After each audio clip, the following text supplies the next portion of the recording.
Hello students and welcome again in my classroom. आज हम लोग लीगल लैंग्वेज का जो आपका 6th पेपर है लीगल लैंग्वेज जनरल इंग्लिश का, उसमें सेकंड यूनिट का सेकंड टॉपिक है आपका जो है सेकंड टॉपिक है आपका constitutional provisions relating to language.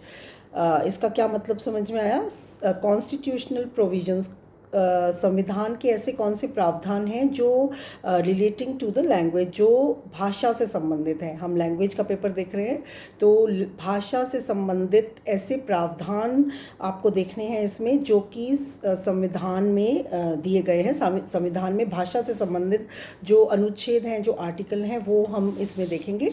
तो फर्स्ट जो इसमें आपकी उसी बुक में से SC त्रिपाठी की बुक बहुत अच्छी है आपकी, जो अकॉर्डिंग टू सिलेबस है, तो आप ये परचेज़ कर सकते हैं। तो इसमें ये बताया गया है कि फर्स्ट आर्टिकल 351 से ये स्टार्ट है आपका टॉपिक। ये कहते हैं कि आर्टिकल 351 जो अनुच्छेद 351 है कॉन्स्टिट्यूशन का, वो कहता है कि it shall be the duty of the union to promote the spread of Hindi language, to develop it so that it may serve as a medium of expression for all the elements of the composite culture of India।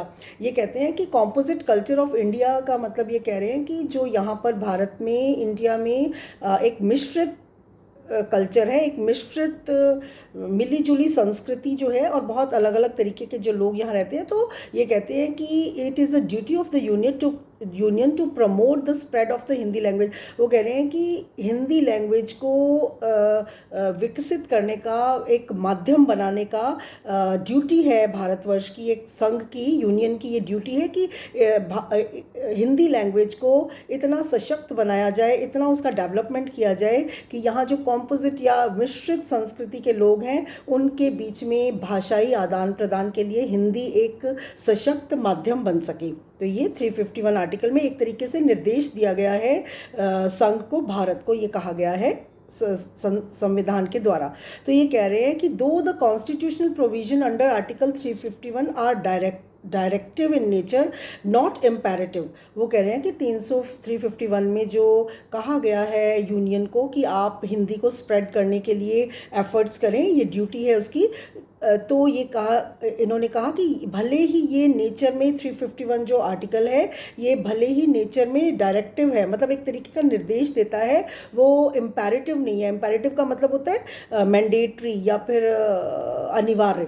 ऐसा कुछ नहीं है कि अनिवार्य ही है कि हिंदी को ऐसा किया जाए, स्प्रेड किया जाए, स्प्रेड करने की ड्यूटी है, बट एक नेचर में ये एक सिर्फ एक निर्देश देता है यूनियन को, संघ को।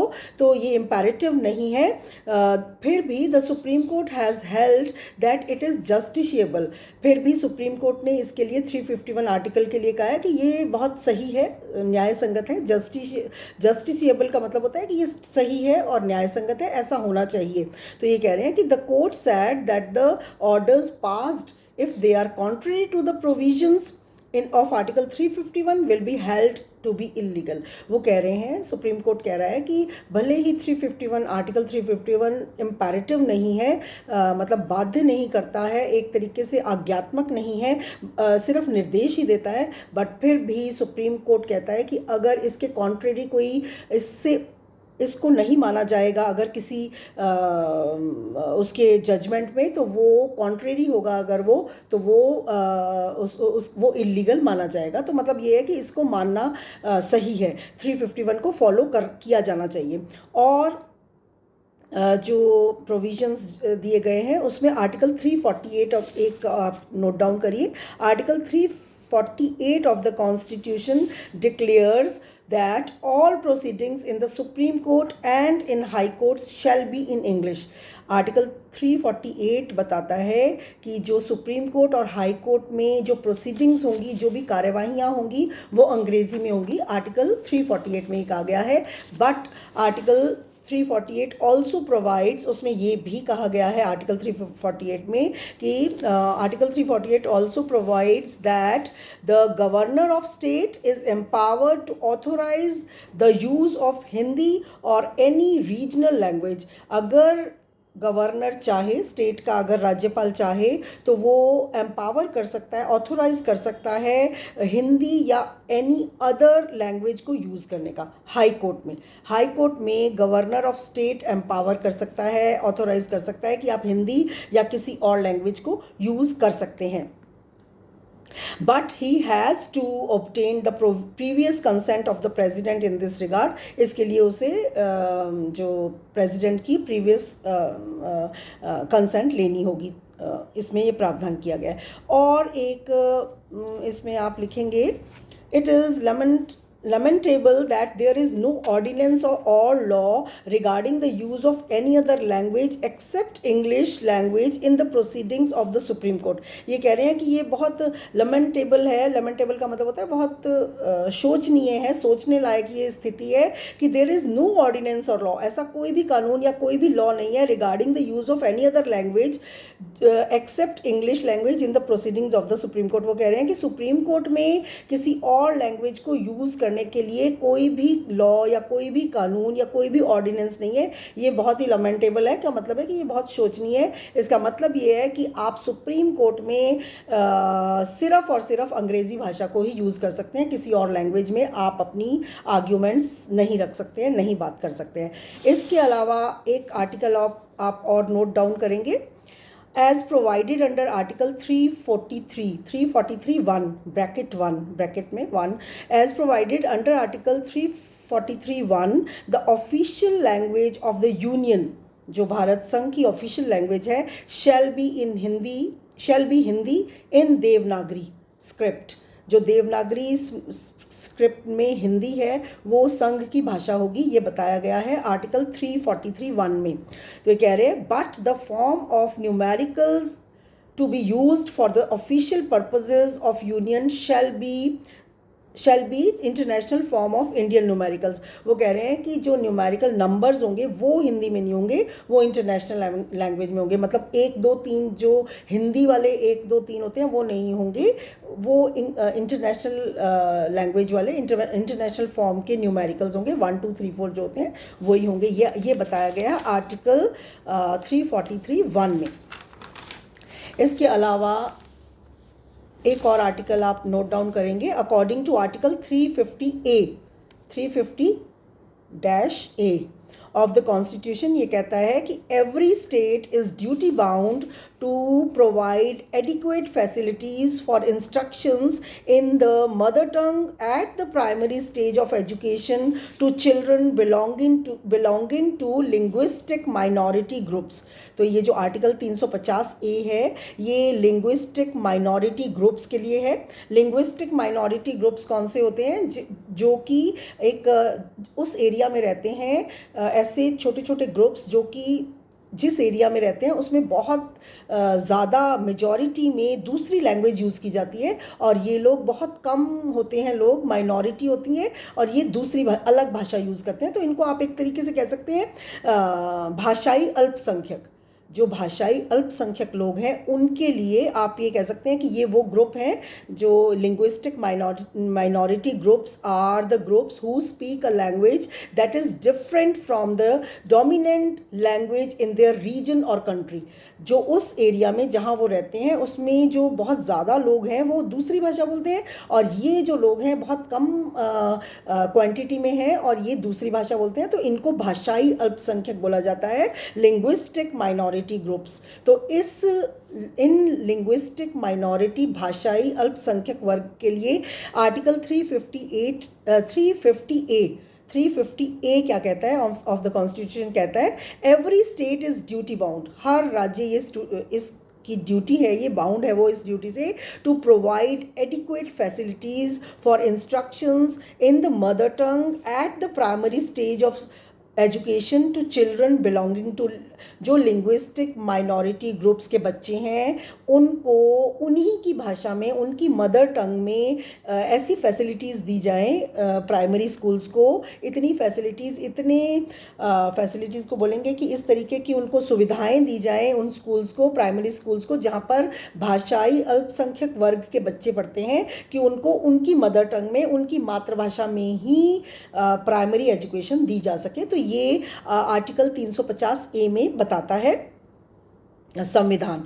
और ये क्या कहते हैं, आर्टिकल 347 347 अनुच्छेद 347 प्रोवाइड करता है, provides article 347 provides if a demand is made, अगर ऐसी मांग की जाए, and the president is satisfied, और president अगर satisfy हो जाता है कि क्या किस बात का satisfaction होता है, that a substantial proportion of the population of a state, कि एक स्टेट में एक सब्सटैंशियल प्रोपोर्शन, बोलेंगे आप, सब्सटैंशियल का मतलब होता है एक पर्याप्त मात्रा में, प्रोपोर्शन को बोलेंगे एक अनुपात, अगर ये बात सेटिस्फाई हो जाए प्रेसिडेंट की एक स्टेट में एक पर्याप्त मात्रा में ऐसे लोग रहते हैं, पर्याप्त अनुपात में एक सब्सटेंशियल प्रोपोर्शन में एक पॉपुलेशन रहती है स्टेट में, तो of a state desires the use of any language spoken bye them, अगर उनकी ये इच्छा है कि उनके द्वारा जो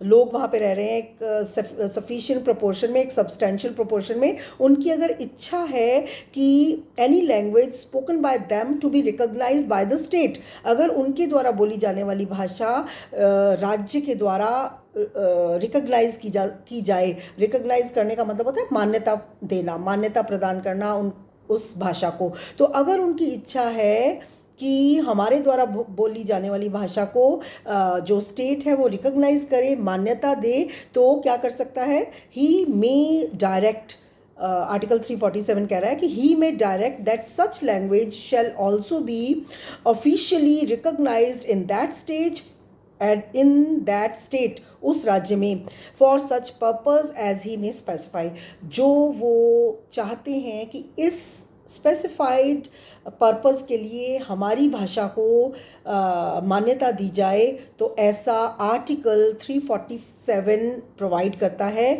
अगर वो ऐसी डिमांड कर रहे हैं तो प्रेसिडेंट को, राष्ट्रपति को अगर ऐसा लगता है कि ये सही है, तो वो ऐसी उनकी मांग को मान सकता है इन आर्टिकल, अंडर आर्टिकल 347। और वो क्या कह रहे हैं, आर्टिकल 350, ओनली 350, नॉट ए, पहले ए था अब है ओनली 350, ये कहते हैं कि आर्टिकल 350 कहता है of the constitution gives right, ये अधिकार देता है टू एवरी पर्सन, हर बंदे को, to submit a representation for the redress of any grievance.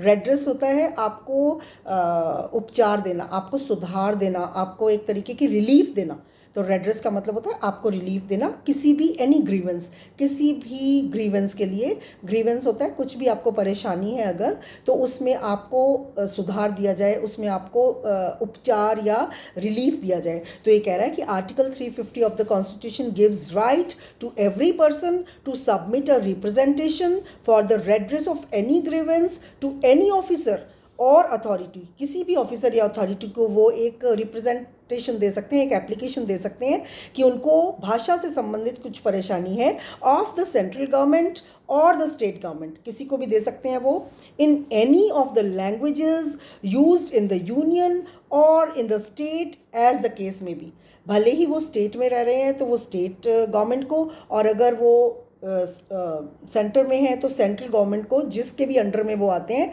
अगर उनको भाषा से संबंधित कुछ परेशानी है, कोई ग्रीवेंस है, तो वो उसके लिए रेड्रेस अवेल करने के लिए, रेड्रेस अचीव करने के लिए वो रिप्रेजेंट या एक एप्लीकेशन दे सकते हैं अंडर आर्टिकल 350। इसके बाद आप आ जाइए आर्टिकल 29(2), अंडर आर्टिकल 29(2), ये कह रहे हैं कि अंडर आर्टिकल 29(2) क्या कहता है, prohibition of discrimination on the ground of language. जो अनुच्छेद 29(2) है वो प्रतिषेध करता है, प्रोहिबिट करता है, रोक लगाता है, प्रतिषेध लगाना, रोक लगाना, प्रोहिबिशन ऑफ डिस्क्रिमिनेशन, डिस्क्रिमिनेशन होता है भेदभाव करना, ऑन द ग्राउंड ऑफ, किस आधार पर, लैंग्वेज। वो कह रहा है आर्टिकल 29(2) में ये कहा गया है कि भाषा के आधार पर आप प्रोहिबिट होते हैं, मतलब आप प्रतिषेध लगाता है, वो प्रोहिबिट करता है डिस्क्रिमिनेट करने से, भेदभाव नहीं होगा भाषा के आधार पर, ये कहता है आर्टिकल 29(2).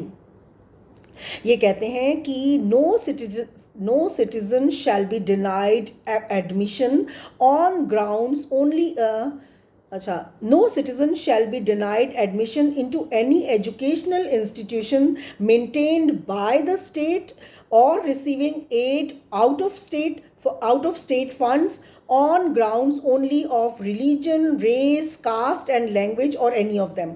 तो कोई भी किसी भी एजुकेशनल इंस्टीट्यूशन में जो कि राज्य के द्वारा संचालित है या फिर राज्य की एड उसे दी जाती है, वो डिस्क्रिमिनेट नहीं करेगा किसी भी सिटीज़न को किस के आधार पर, रिलीजन, रेस, कास्ट, लैंग्वेज और फिर लैंग्वेज के आधार पर, मतलब भाषा के आधार पर भी किसी भी सिटीज़न में भेदभाव नहीं किया जाएगा अकॉर्डिंग टू आर्टिकल 29(2)। इसके बाद आ जाइए आर्टिकल 30(2).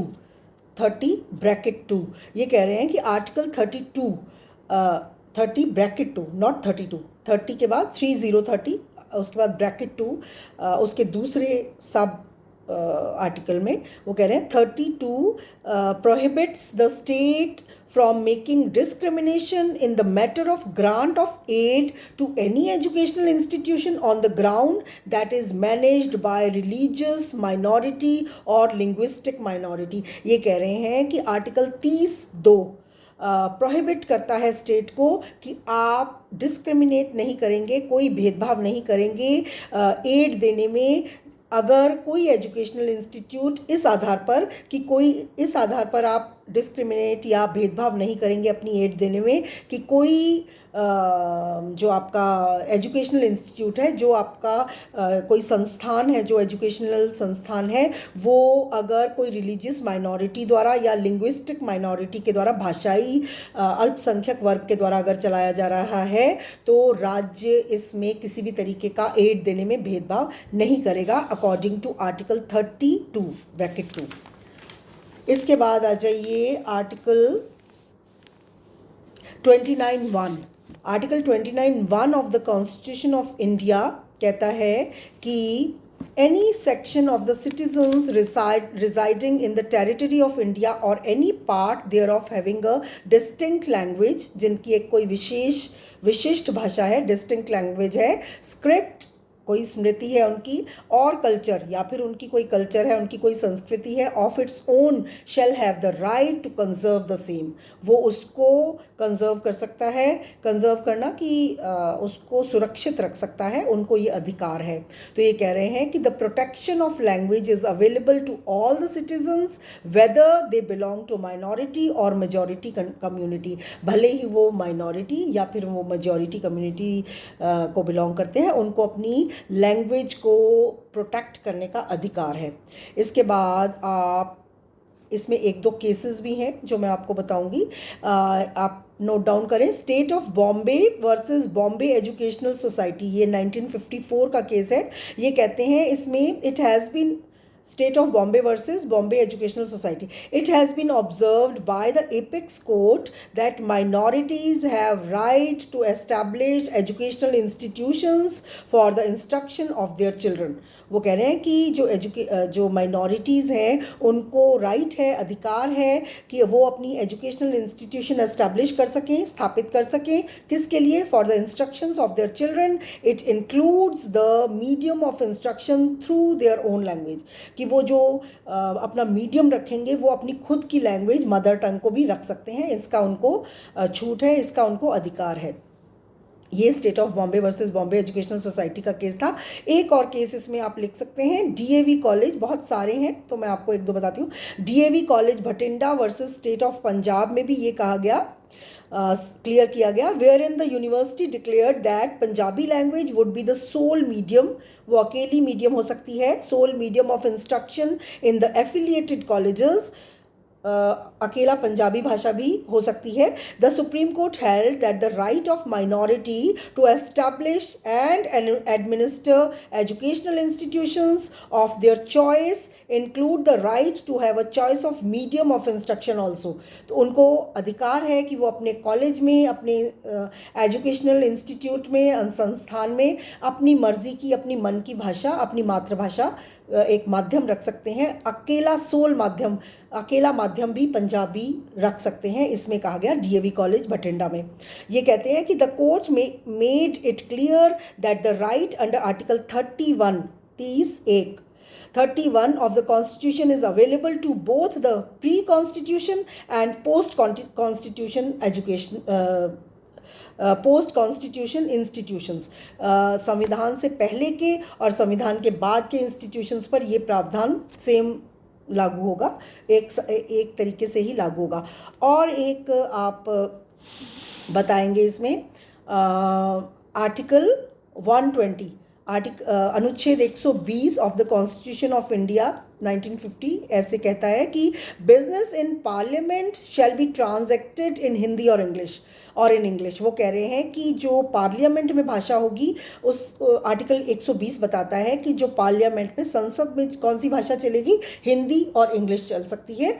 इसके अलावा but the speaker of the house of the people और person acting in such but the speaker may permit any member who cannot adequately express himself in Hindi or in English to address the house in his mother tongue।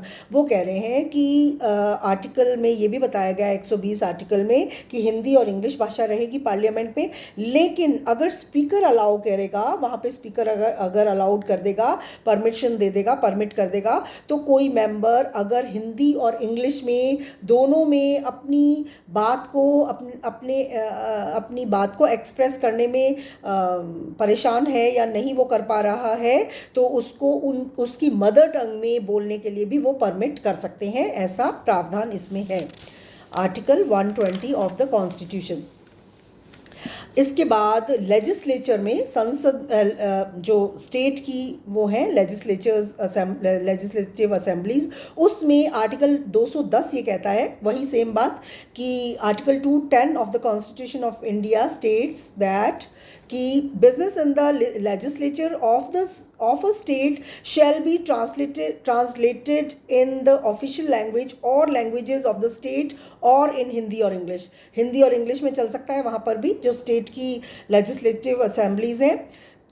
और इसमें भी वही बात है कि जो chairman है वो may permit any member who can not adequately express himself in any of the languages aforesaid to address the house in his mother tongue. अगर हिंदी और इंग्लिश में वो नहीं एक्सप्रेस कर पा रहा है, अपने आप को परेशानी है कुछ, तो वो अपनी मदर टंग में, अपनी मातृभाषा में भी लेजिस्लेटिव असेंबलीज में बोल पाएगा। तो ये सारे आपके आर्टिकल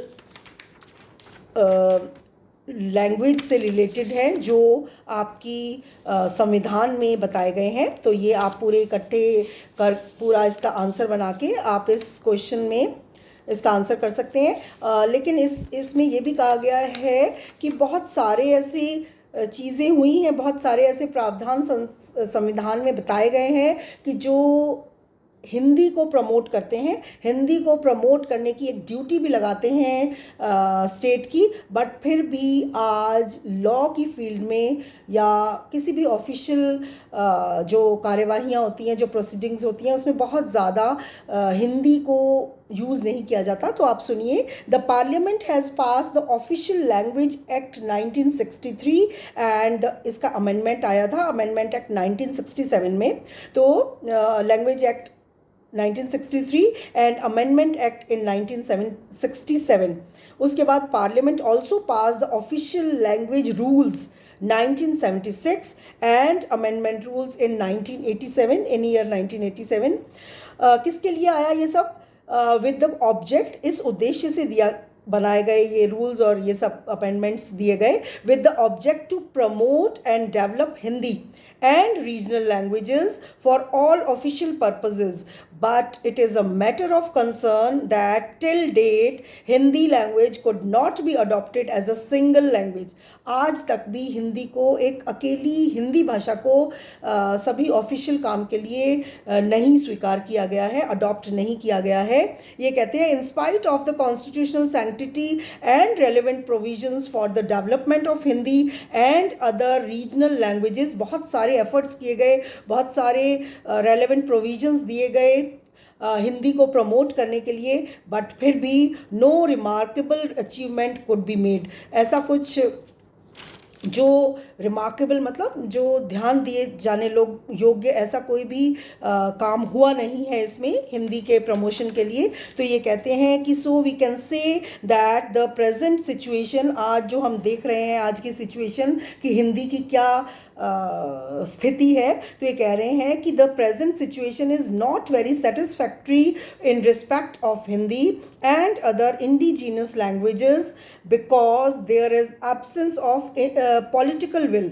इसके लिए जो पॉलिटिकल विल या पॉलिटिकल इच्छा की कमी कह रहे हैं कि ये राजनीतिक रूप से इच्छुक नहीं है, राजनीति में ऐसी बहुत विल मतलब पॉलिटिकल विल नहीं है, एब्सेंस है उसकी, absence of political will for utilising of constitutional provisions. जो भी प्रोविजंस ये दिए गए हैं हिंदी भाषा को प्रमोट करने के लिए उसको बहुत ज़्यादा नहीं तवज्जो दी जाती है। दस इसलिए we can still worshipping a foreign language on Indian soil.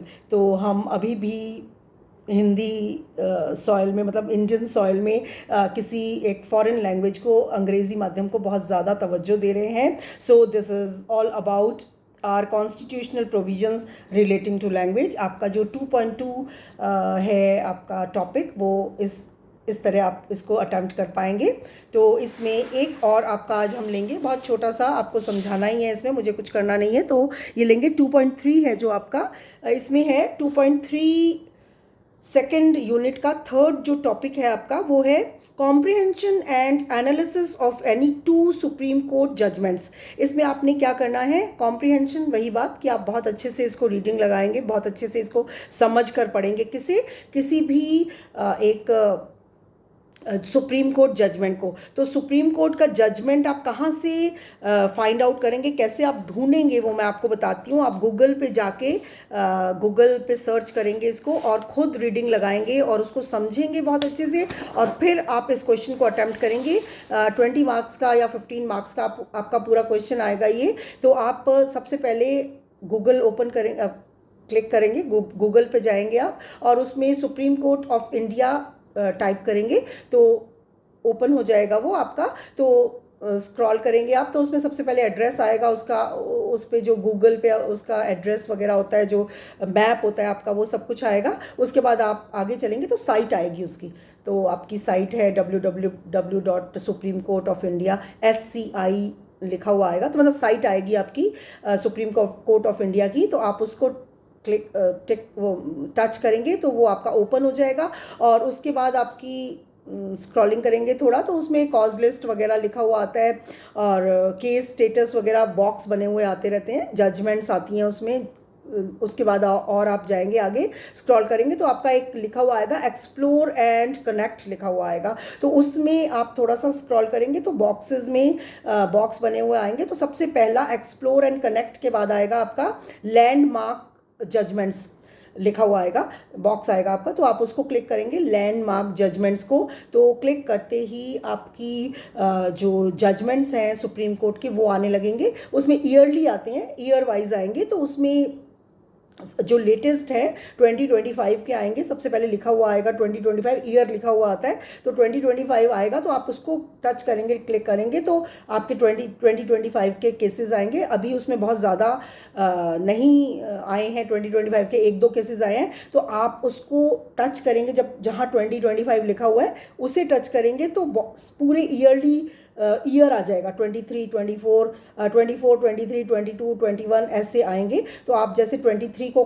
करेंगे टच तो पूरे 23 के केसेस आ जाएंगे, 22 को करेंगे तो 23 के लीडिंग केसेस आ जाएंगे सुप्रीम कोर्ट के इसमें। तो आप उसको थॉरोली किसी भी ईयर को आप निकाल लेना, 23 जैसे आप निकालेंगे तो 22 के 23 के बहुत सारे लीडिंग केसेस बहुत इंटरेस्टिंग हैं, जो आपने अखबारों में सब पढ़े भी हैं। तो वो आप बहुत आपको इंटरेस्टिंग लगेंगे, आप उनको निकालेंगे और थॉरोली बहुत स्किलफुली उसको रीडिंग लगाएंगे, समझेंगे उसे। वो आपके बहुत बाद में भी काम आने वाले हैं जब आप कॉम्पिटिटिव एग्ज़ाम्स में जाएंगे, अटैम्प्ट मतलब उसमें तैयारी कर रहे होंगे, प्रिपेयर कर रहे होंगे, तब भी आपके बहुत काम आने वाला है ये। तो आप अभी से उसकी रीडिंग लगाने की एक हैबिट बना लें। तो एक कोई केस लें अच्छा सा, जो भी आपको ठीक लगे, इजी लगे जो, और उसको आप अच्छे से रीडिंग लगाएं। और फिर आपका 2.3 जो आपका टॉपिक है यहाँ पे, comprehension and analysis of any two supreme court judgements.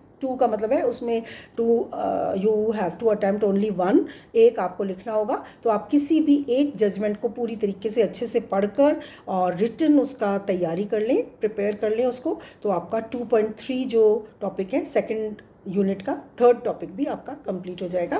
तो आई थिंक आपको समझ में आया होगा। Thank you so much. कल हम 2.4 एंड 2.5 भी कंप्लीट करेंगे, तो सेकंड यूनिट आपकी कंप्लीट हो जाएगी। Thank you so much.